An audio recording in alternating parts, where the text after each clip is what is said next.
Muy buenas tardes, mi nombre es Gabriela Seirbe Carrillo y en estos momentos les voy a explicar sobre la base de datos de nuestro programa, la cual consiste también en los modelos de entidad de relación y el diagrama de relación que contiene la base de datos de cada una de las tablas que lo conforman. Voy a explicar la tabla de usuario, en la cual contiene el nombre de usuario, nombre completo, dirección, código de tasa de cambio y el código permiso, la cual sus funcionalidades son alojar todos los datos relacionados con el usuario que va a acceder al sistema.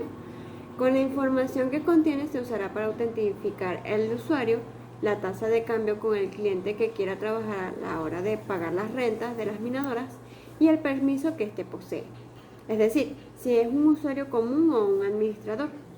También es importante diferenciar estos dos últimos permisos, ya que diferentes permisos poseerán diferentes funcionalidades dentro del sistema. Los atributos que van a tener dentro de las tablas de usuario son el nombre de usuario, el cual consiste en atribuir que contiene bastantes datos de tipo bashar de máximo 20 caracteres y es usado para autenticar el usuario, por lo que debe ser una llave primaria que no se admita repeticiones ni valores nulificados. El nombre completo, que es un atributo tipo bashar también, de máximo de 50 caracteres en el que se alojará el nombre completo del usuario.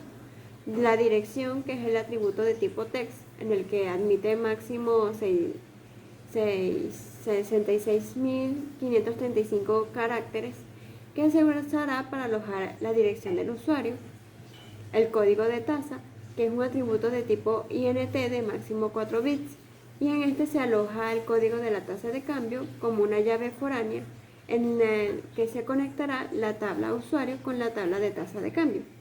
Y el último es código permiso, que es un atributo de tipo INT de máximo también de 4 bits, que alojará el código de permiso para identificar el rol del usuario, tanto común o administrador, y conectará la tabla de usuario con la tabla de permiso. Espero que les haya gustado, muchas gracias. Yo les voy a hablar sobre la tasa de cambio del consumo eléctrico y la tabla de permiso. En primer lugar, ¿cuál es la funcionalidad de la tabla de cambio de consumo eléctrico?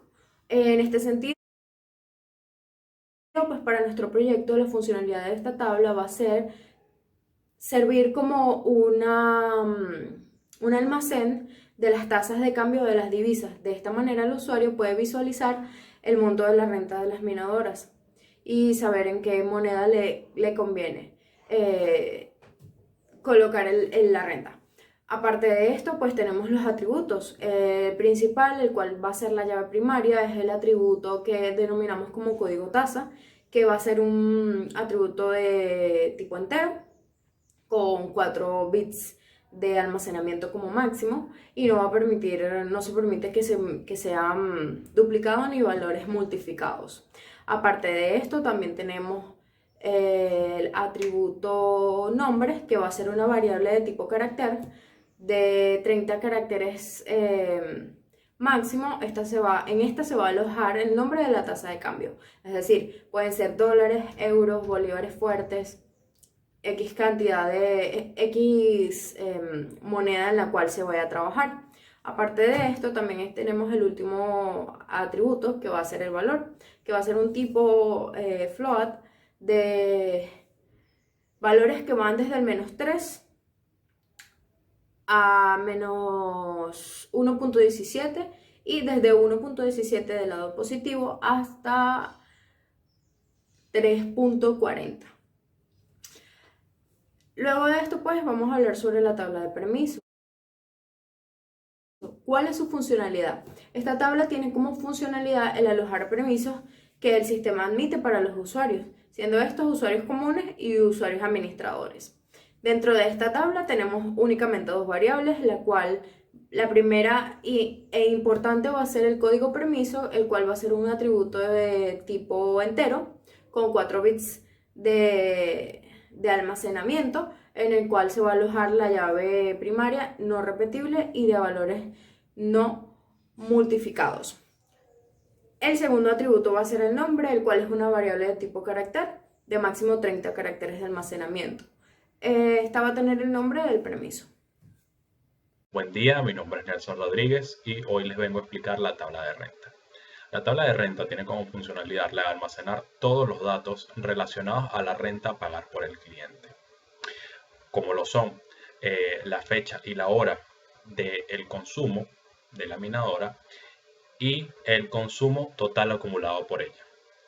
También tiene el código de usuario al que pertenece esta renta y el código de minadora que la está generando. La tabla está compuesta por 7 distintos atributos, entre los cuales, como podemos ver en pantalla, tenemos el código de renta, la fecha, la hora, el consumo acumulado, el código de cliente y el código de minadora. El código de renta es un atributo de tipo int, no mayor a 4 bytes. En él se aloja la llave primaria de nuestra tabla. Por lo tanto, debe ser un valor que no debe ser repetible y no debe ser nulificable. La fecha es un atributo de tipo date de un peso de 8 bytes.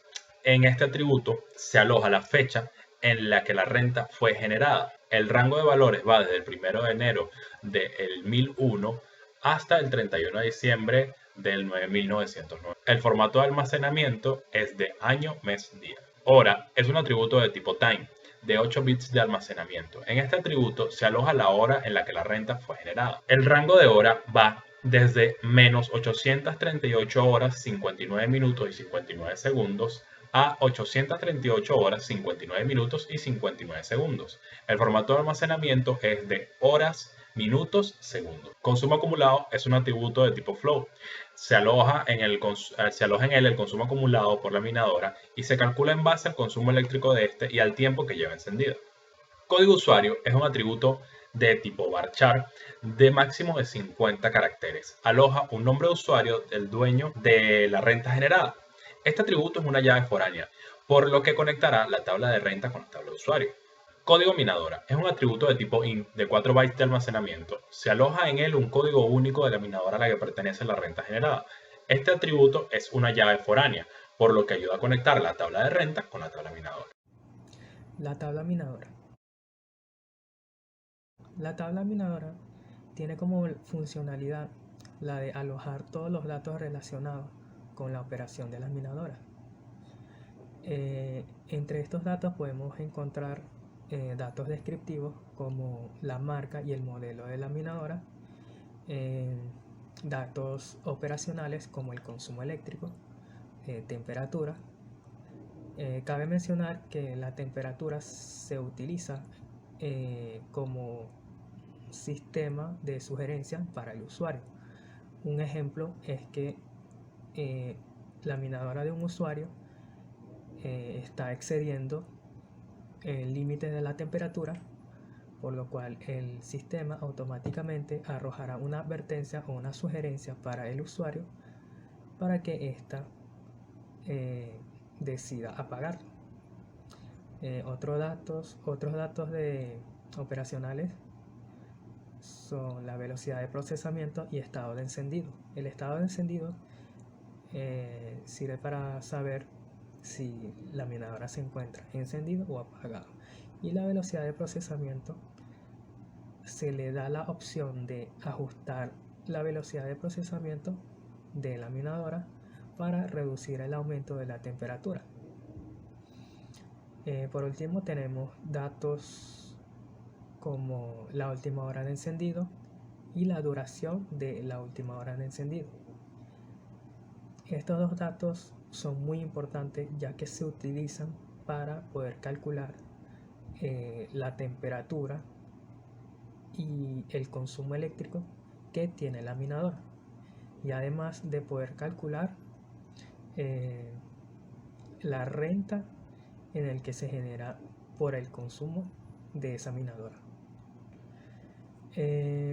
Los atributos de esta tabla podemos encontrar el código minadora, que va a ser un atributo de tipo entero y se usará para como una llave primaria para identificar inequívocamente cada una de las minadoras.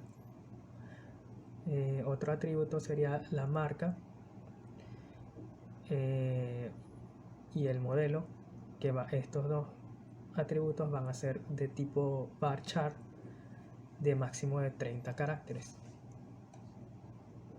El atributo de consumo eléctrico va a ser de tipo float, o sea, de tipo flotante, ya que en ella en este dato se va a alojar números con decimales, claro, porque es sobre un consumo eléctrico. Al igual con la temperatura, va a ser tipo flotante y la velocidad de procesamiento también. En cuanto al atributo de estado de encendido, este va a ser de tipo bit, o sea, solamente se va a alojar valores de 0 o 1, ya que ese es lo único que necesitamos para saber si la minadora está encendida o apagada. El atributo de la última hora de encendido va a ser de tipo daytime, en el que se puede almacenar una combinación de fecha y hora para saber cuál es el día y la hora exacta en el que la minadora se haya encendido, la última vez que se haya encendido. Y la duración de la última hora de encendido va a ser de tipo time solamente, ya que solo necesitamos saber el tiempo en el que dura encendido esa minadora.